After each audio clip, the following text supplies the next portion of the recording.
Hello students, welcome back to the session. So as you can see, this video is on the introduction of the chemical bonding. So we know that students, matter is made up of atoms. So మనము ఏ matter తీసుకున్నా అది ఏ phase లో ఉన్నా, అది solid phase లో ఉన్నా, liquid phase లో ఉన్నా, లేదా gaseous phase లో ఉన్నా, matter అన్నది కొంత space ని ఆక్యుపై చేస్తుంది, దానికి కొంత మాస్ వాల్యూమ్ ఉంటుంది. ఓకే, సో matter జనరల్ గా atoms తో మ్యానుఫ్యాక్చర్ అయ్యి ఉంటుంది. So matter is the atom is the constituent particle of any type of matter. Okay, right. Then atoms other than noble gases do not exist independently under normal conditions. So normal conditions lo noble gas elements tappa, okay, remaining anni elements atoms yokka elements yokka atoms manaku independent ga undavu, avi combined forms lo untayi normal conditions lo. Okay, దీనికి reason ఏంటి అన్నది మనము ఈ వీడియోలో discuss చేద్దామండి. Okay, why the atoms other than noble gases are available in the combined forms. So by combination they will give the molecules that makes the matter. Okay, however a group of atoms that have a tendency to combine with each other to give molecules.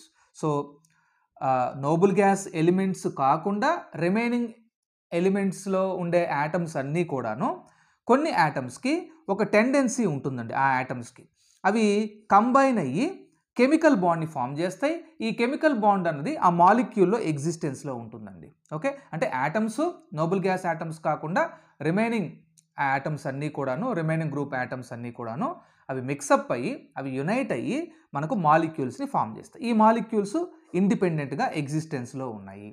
Okay, then ఇప్పుడు ఇలా మనము ఎందుకు Nobel gas elements మాత్రమే chemical బాండింగ్లో involve అవ్వట్లేదు, అవి మాలిక్యూల్స్ని form చేయట్లేదు, మరి Nobel gases కాకుండా రిమైనింగ్ ఆటమ్స్ అన్నీ కూడాను అవి వాటి యొక్క రిక్వైర్డ్ రేషియోలో మిక్సప్ అయ్యి మాలిక్యూల్స్ని ఫామ్ చేస్తున్నాయి. అదే కదంటే మనం చెప్పుకున్నది. Okay, right.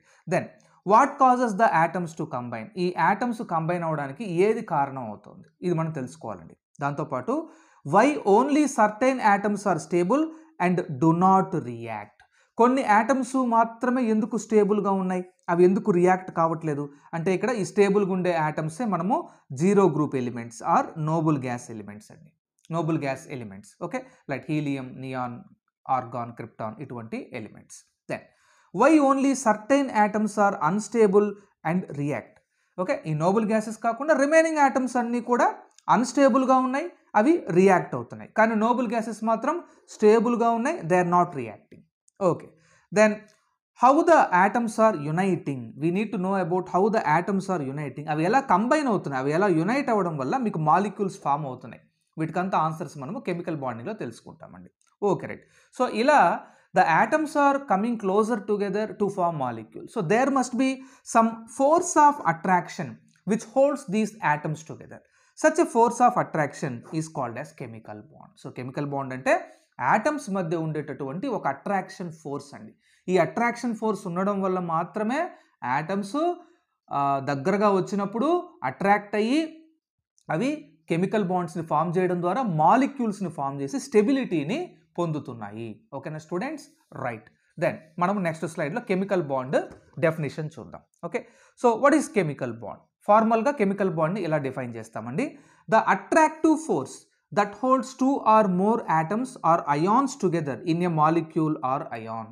సో ఏ మాలిక్యూల్లో అయినా ఉండేటటువంటి ఆ కాన్స్టిట్యూయెంట్ ఆటమ్స్ కానీ లేదు ఏ అయాన్లో కానీ వాటిలో ఉండేటటువంటి కాన్స్టిట్యూయెంట్ అయాన్స్ మధ్య ఉండేటటువంటి అట్రాక్షన్ ఫోర్స్నే మనము కెమికల్ బాండ్ అంటాము.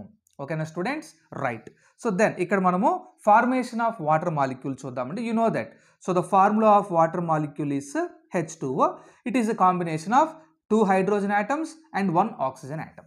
Okay, right. So here we have 2 hydrogen atoms with the respect to electrons and oxygen atoms with the respect to valence electrons. Okay, so ఎప్పుడైతే ఈ ఆక్సిజన్ ఆటము ఒక oxygen atom 2 hydrogen atoms ఒక అగ్రీయబుల్ డిస్టెన్స్లోకి దగ్గరగా వస్తాయో వాటి మధ్య ఆ వ్యాలెన్స్ ఎలక్ట్రాన్స్కి అంటే ఆక్సిజన్ ఆటమ్స్లో ఉండే వ్యాలెన్స్ ఎలక్ట్రాన్స్కి హైడ్రోజన్ ఆటంలో ఉండే న్యూక్లియస్కి మధ్య అట్రాక్షన్ ఫోర్స్ వల్ల ఇవి చాలా దగ్గరగా వచ్చి ఎలక్ట్రాన్స్ని షేర్ చేసుకోవడం ద్వారా ఇక్కడ మీరు చూడొచ్చు హైడ్రోజన్ ఒక ఎలక్ట్రాన్ని షేర్ చేసింది, ఆక్సిజన్ ఇంకొక ఎలక్ట్రాన్ని షేర్ చేసింది. అదేవిధంగా ఇంకొక హైడ్రోజన్ యాటంతో ఈ హైడ్రోజన్ యాటంలో ఉండే ఒక ఎలక్ట్రాన్ ఆక్సిజన్కి షేర్ చేసింది అండ్ ఆక్సిజన్లో ఉండే అనదర్ ఎలక్ట్రాన్ హైడ్రోజన్కి షేర్ చేసింది. ఇలా ఎలక్ట్రాన్స్ షేర్ చేయడం ద్వారా మీకు ఒక కోవలెంట్ బాండ్ ఫామ్ అవుతుందండి.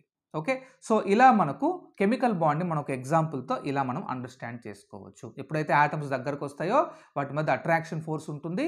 ఈ అట్రాక్షన్ ఫోర్స్ వల్ల ఎలక్ట్రాన్స్ షేర్ అవ్వడం వల్ల కానీ, లేదు ఎలక్ట్రాన్స్ ట్రాన్స్ఫర్ అవ్వడం వల్ల కానీ, లేదు ఎలక్ట్రాన్స్ డొనేట్ అవ్వడం వల్ల కానీ మనకు కెమికల్ బాండ్స్ అనేవి ఫామ్ అవుతాయి. ఈ కెమికల్ బాండ్స్ వల్ల ఈ కెమికల్ బాండ్స్ ఫామ్ అయినప్పుడు మనకు మాలిక్యూల్స్ కూడా ఫామ్ అవుతాయి. ఈ కెమికల్ బాండ్స్ వల్ల మాలిక్యూల్స్ ఫామ్ అవుతాయి. సో దీనివల్ల ఓవరాల్ సిస్టమ్ అంతా కూడా, ఇప్పుడు ఈ H2O ఇది ఒక సిస్టమ్ అండి. ఓకే, సో ఈ H2O ఈ సిస్టమ్ ఈ H2Oకి లెస్ ఎనర్జీ ఉంటుంది. దీన్ని మనం డిస్కస్ చేద్దాం నెక్స్ట్ స్లైడ్లో. ఓకేనా students, right. Then need for combination of atoms. అసలు యాటమ్స్ ఎందుకు మిక్స్ అవుతున్నాయి చూడండి.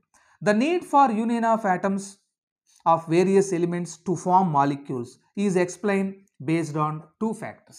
So two factors బేస్ చేసుకొని మనము atoms అన్ని ఎందుకు యునైట్ అవుతున్నాయో we can explain.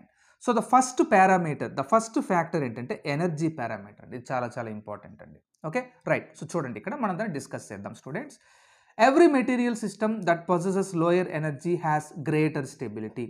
సో మన యూనివర్స్లో ఉండే ఏ మెటీరియల్ సిస్టమ్ అయినా, ఆఖరికి బయాలజికల్ ఆర్గనిజమ్స్ అయినా మనం కూడా తక్కువ ఎనర్జీతో ఉండాలనే ట్రై చేస్తామండి. దీనివల్ల మనకు స్టెబిలిటీ ఉంటుంది. ఓకే, సో ఏ సిస్టమ్కి అయితే ఎనర్జీ చాలా తక్కువగా ఉంటుందో అదేవిధంగా స్టెబిలిటీ చాలా గ్రేటర్గా ఉంటుందండి. ఓకే, ఇది చాలా కామన్ లివింగ్కి నాన్ లివింగ్కి. Okay, right. అదేవిధంగా atomic elements other than noble gases are usually less stable. That means they have more energy. Noble gas elements తప్ప రిమైనింగ్ ఎలిమెంట్స్ అన్నిటికీ కూడా ఈ అటామిక్ ఎలిమెంట్స్కి ఎనర్జీ చాలా ఎక్కువగా ఉంటుంది కాబట్టి స్టెబిలిటీ చాలా లెస్గా ఉంటుంది. ఓకే, దేర్ ఫోర్, సో కాబట్టి these atoms combine to gain stability. So atoms అన్ని కంబైన్ అవుతాయి స్టెబిలిటీ గెయిన్ చేయడానికి. దీనివల్ల ఎనర్జీ డిక్రీజ్ అవుతుందండి, లెస్ ఎనర్జీ. ఓకే, సో ఎప్పుడైతే యాటమ్స్ దగ్గరగా వచ్చి మాలిక్యూల్స్ని ఫామ్ చేస్తున్నాయో అటువంటప్పుడు వాటి ఎనర్జీ లెస్ అవుతుంది, తగ్గుతుంది. సో దీనివల్ల స్టెబిలిటీ ఇంక్రీజ్ అవుతుంది. So that is the reason behind combination of atoms. Then the unification, that is combination of atoms results in release of energy making the formed molecules more stable. So ఇలా మీకు atoms ఎప్పుడైతే దగ్గరకు వచ్చి మీకు మాలిక్యూల్స్ని form చేస్తాయో అప్పుడు అదొక exothermic reaction అండి. అంటే అక్కడ మీకు ఎనర్జీ అనేది రిలీజ్ అవుతుంది. ఓకే, సో రిలీజ్ అవుతుంది కాబట్టి ఓవరాల్గా ఆ మాలిక్యూల్ యొక్క ఎనర్జీ, న్యూలీ ఫార్మ్డ్ మాలిక్యూల్ యొక్క ఎనర్జీ బాగా తగ్గిపోతుంది. ఎనర్జీ తగ్గిపోతే మనకు ఆటోమేటిక్గా స్టెబిలిటీ ఇంక్రీజ్ అవుతుందండి.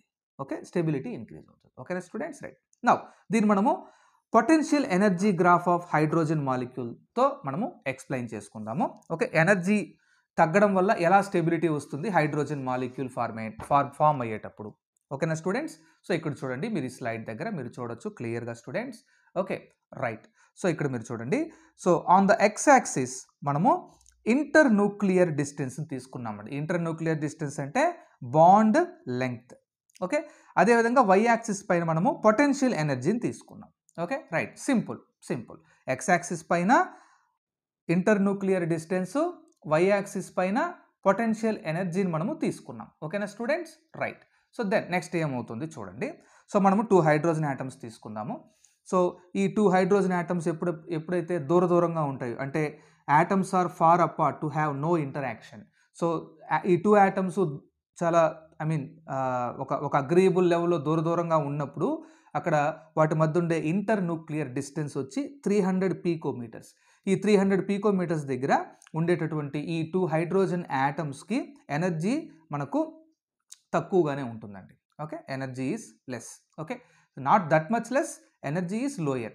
ఓకే, దెన్ ఎప్పుడైతే ఈ 2 హైడ్రోజన్ యాటమ్స్ని మనము కెమికల్ బాండ్ ఫామ్ చేయడానికి దగ్గర తీసుకొస్తామో మీరు చూడొచ్చు the energy is decreasing, the potential energy is decreasing. మీరు ఇలా పొటెన్షియల్ ఎనర్జీ డిక్రీజ్ చేస్తున్నారంటే ఆ bond length, that is inter nuclear distance కూడా తగ్గుతూ వస్తుందండి. ఓకే, సో ఒక పర్టిక్యులర్ బాండ్ లెంగ్త్ దగ్గర అంటే 74 పీకోమీటర్స్ దగ్గర ఈ 2 హైడ్రోజన్ యాటమ్స్ ఆప్టిమమ్ డిస్టెన్స్తో ఉంటాయండి. అంటే ఆ 2 హైడ్రోజన్ ఆటమ్స్ కరెక్ట్ డిస్టెన్స్లో ఉంటాయి. దీనివల్ల మీకు హైడ్రోజన్ మాలిక్యూల్ ఫామ్ అవుతుంది. సో దీనివల్ల మనకు ఎనర్జీ కూడా డిక్రీజ్ అవుతుంది, అంటే ఎనర్జీ రిలీజ్ అవుతుంది. ఎంత ఎనర్జీ రిలీజ్ అవుతుంది అంటే అప్రాక్సిమేట్గా 436 kilojoules per mole energy release అవుతుంది. ఈ 2 హైడ్రోజన్ ఆటమ్స్ దగ్గరకు వచ్చి హైడ్రోజన్ మాలిక్యూల్ ఫామ్ చేసినప్పుడు the energy will decreases, the energy of overall hydrogen molecule will decreases. So కాబట్టి హైడ్రోజన్ మాలిక్యూల్ ఫార్మేషన్ ఈజీగా ఫేవర్ అవుతుందండి, because it will decrease the energy of the system which will contributes to the stability. Okay, right. So అది మీకు ఇది అర్థమైంది కదండి. Then after that ఎప్పుడైతే మీరు మళ్ళీ ఈ 2 హైడ్రోజన్ ఆటమ్స్ని మరీ దగ్గరకు తీసుకొచ్చేస్తారు, ఇక్కడ చూడండి, ఇక్కడ ఇంటర్న్యూక్లియర్ డిస్టెన్స్ 45 పికోమీటర్స్. ఎప్పుడైతే ఈ 2 హైడ్రోజన్ ఆటమ్స్ అగ్రీబుల్ డిస్టెన్స్లో ఉన్నప్పుడు మీకు ఎనర్జీ చాలా లోయర్ ఉంటుందండి. ఎప్పుడైతే ఇంకా చాలా దగ్గరకు తీసుకొచ్చేస్తారో రిపల్షన్ ఫోర్సెస్ యాక్ట్ అవుతాయి ఆ 2 హైడ్రోజన్ ఆటమ్స్ మధ్య.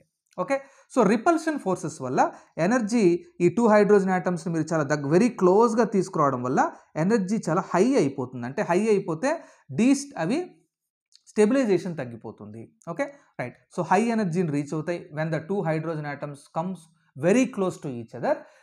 There will be repulsion forces, so that will increase the energy so that they undergo a process that is called as destabilization. అవి స్టెబిలిటీ ఇంకుండదు వాటికి. Okay, right students. సో కాబట్టి ఈ విధంగా మనము ఎప్పుడైతే 2 హైడ్రోజన్ ఆటమ్స్ని మనము ఈ 2 ఆటమ్స్ దగ్గరకు తీసుకొని వస్తున్నామో ఒక అగ్రీబుల్ డిస్టెన్స్లో, వాటి మధ్య అట్రాక్షన్ ఫోర్సెస్ వల్ల కెమికల్ బాండ్ ఫామ్ అవుతుంది.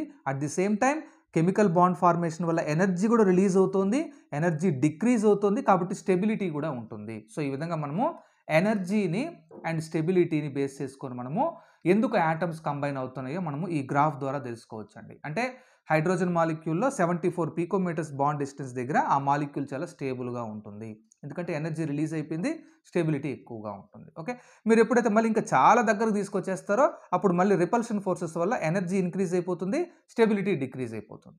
ఓకేనా స్టూడెంట్స్, రైట్. సో ఇక్కడ ఇంటర్న్యూక్లియర్ డిస్టెన్స్ 74 పికోమీటర్స్ దగ్గర మీకు హైడ్రోజన్ మాలిక్యూల్ ఫామ్ అవుతుంది. దెన్ ఇక్కడ రిలీజ్ ఆఫ్ ఎనర్జీ అంటే ఆల్రెడీ చెప్పుకున్నాం, 436 kilojoules per mole energy of energy మనకు రిలీజ్ అవుతుంది ఇక్కడ.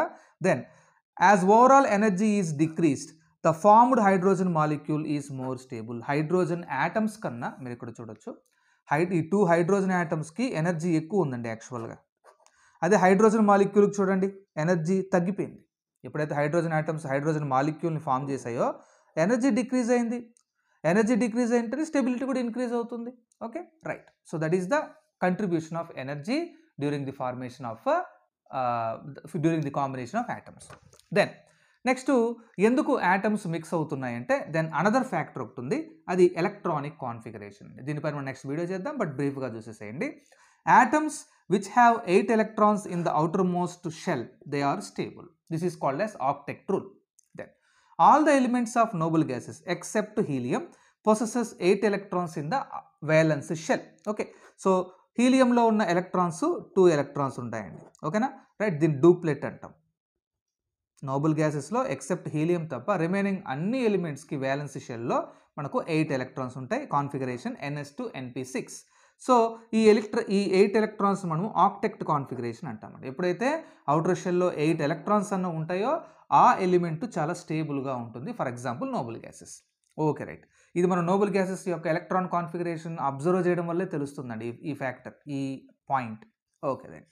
The elements of other atoms tries to achieve these 8 electrons in their valence shell to attain stability. So కాబట్టి noble gas కాకుండా remaining elements అన్ని periodic టేబుల్లో ఉండే remaining elements యొక్క atoms అన్నీ కూడాను అవుటర్ షెల్లో 8 ఎలక్ట్రాన్స్ని అచీవ్ చేయడానికి ట్రై చేస్తాయి. దీనివల్ల ఆ ఆటమ్స్కి స్టెబిలిటీ అన్నది వస్తుంది. For example neon noble gas అండి, electron atomic number 10, electron configuration 1s2 2s2 2p6. మీరు చూడొచ్చు వ్యాలెన్స్ షెల్లో మనకు సో 8 ఎలక్ట్రాన్స్ ఉన్నాయండి, 2 + 6 8 ఎలక్ట్రాన్స్. Okay, right. సో ఇలా మీకు 8 ఎలక్ట్రాన్స్ ఉండడం వల్ల మాత్రమే నియాన్ అనే నోబుల్ గ్యాస్ చాలా స్టేబుల్గా ఉంది. నోబుల్ గ్యాస్ అంటే నాన్ రియాక్టివ్ అండి. ఓకేనా, right. Then Lewis and Kossel independently explain the formation of chemical bonds based on electron configuration of noble gases. So Lewis, Kossel అనే సైంటిస్టులు ఇండిపెండెంట్గా సపరేట్గా ఈ కెమికల్ బాండ్ ఫార్మేషన్ని ఎలక్ట్రానిక్ కాన్ఫిగరేషన్ బేస్డ్గా వాళ్ళు ఎక్స్ప్లెయిన్ చేశారు. దీన్నే Kossel Lewis or Lewis Kossel approach of chemical bond అంటామండి. అది మనం నెక్స్ట్ వీడియోలో దాన్ని డిస్కస్ చేద్దాము. సో స్టూడెంట్స్, సో ఈ వీడియోలో మనము కెమికల్ బాండ్ యొక్క ఇంట్రడక్షన్ మనము డిస్కస్ చేసాము. Okay right. So I hope you enjoyed the video.